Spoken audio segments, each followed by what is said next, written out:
Tudo bem? Meu nome é Felipe, sou estudante de Direito e um admirador do processo civil. E hoje, nessa terceira aula do canal, pequena aula, não considero uma aula porque não tenho condição de dar uma aula, nós falaremos sobre competência relativa e absoluta. Eu digo que não é nenhuma aula porque eu não sou professor, de forma nenhuma.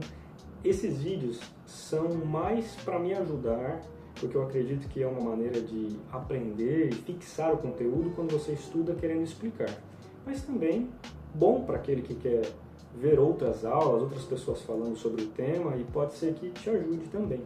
Falaremos sobre competência absoluta e relativa. Essa pequena aula, deveria ter sido a primeira, se fôssemos seguir a maioria dos manuais de processo civil.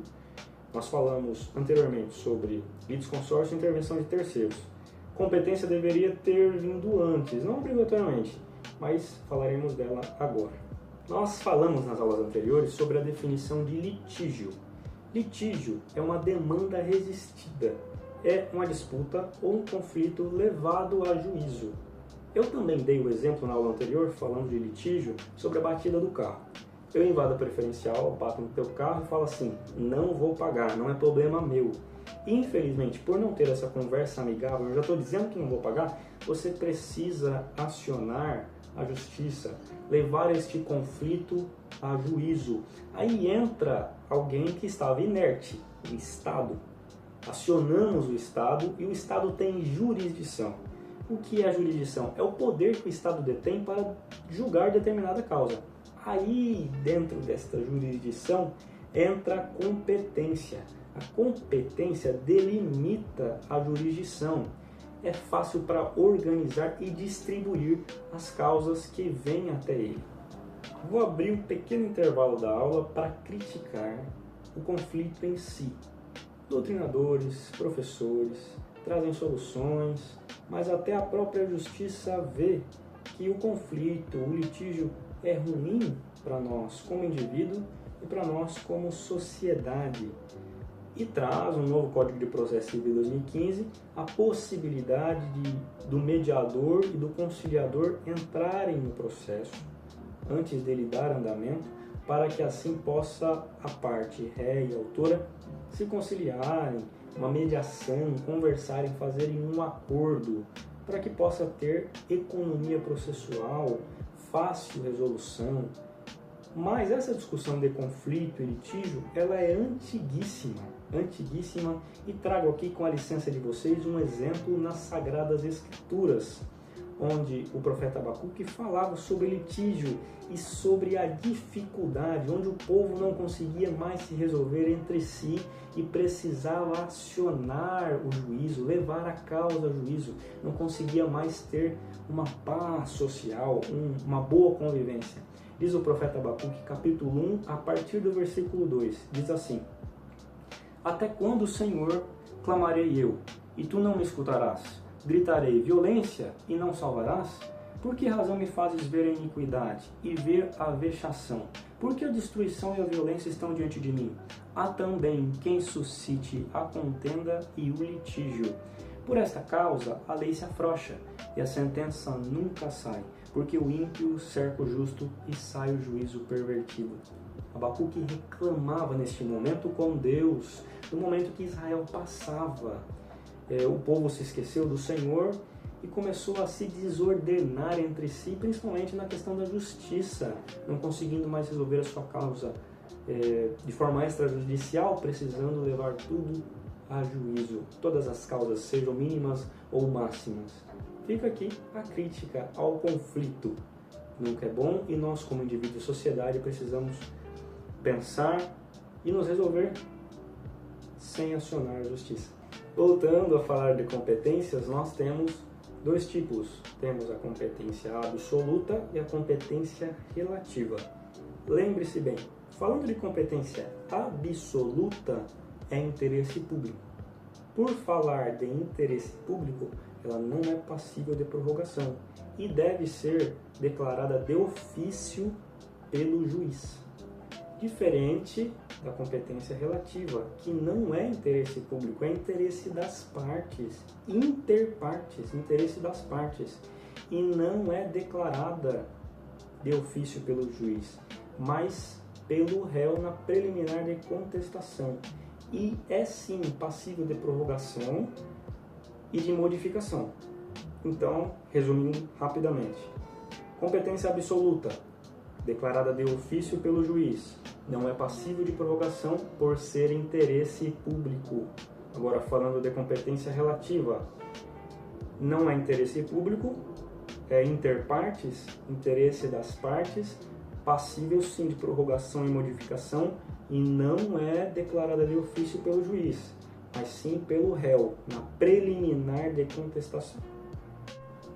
Falando em relação à competência absoluta, ela pode ser fixada em razão de matéria, pessoa e função.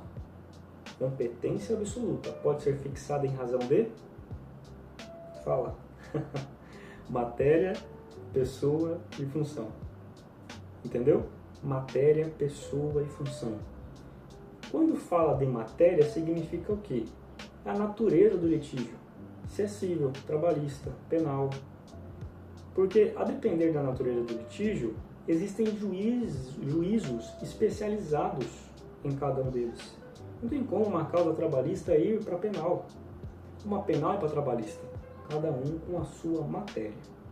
Então, a competência absoluta pode ser fixada em razão da matéria, que nós já falamos, pessoa e função. Falando da pessoa, significa o quê? São as partes envolvidas no processo. Um exemplo disso é União, autarquias federais, empresas públicas federais, via de regra, são de competência da Justiça Federal. Então, competência absoluta é fixada em razão de três: matéria, que nós já falamos, pessoa e função. Função seria a hierarquia e a atribuição de cada órgão. Determina qual órgão é competente para atuar em cada fase do processo. Então, a competência absoluta são três. Pode ser fixada em razão da matéria, pessoa e função. Diferente da competência relativa, que são dois.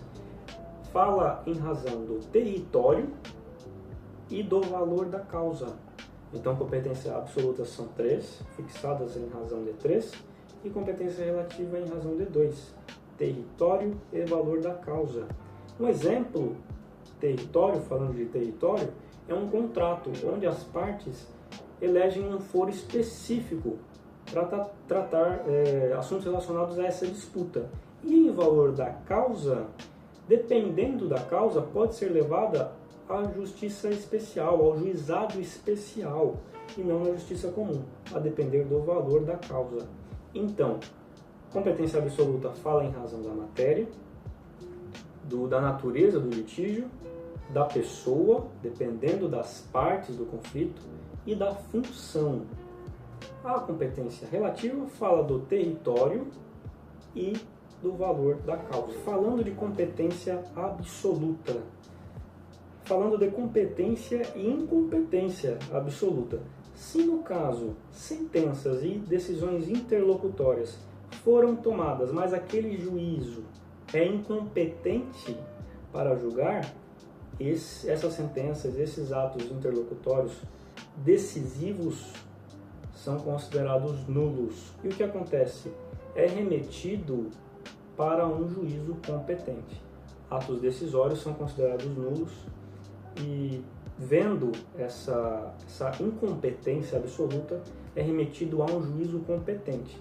Atos não decisórios, como perícias, provas, podem ser aproveitados por este juízo competente. Como eu disse que a competência absoluta e incompetência absoluta ela é alegada de ofício pelo juiz, diferente da competência relativa, que é alegada pelo réu na preliminar de contestação.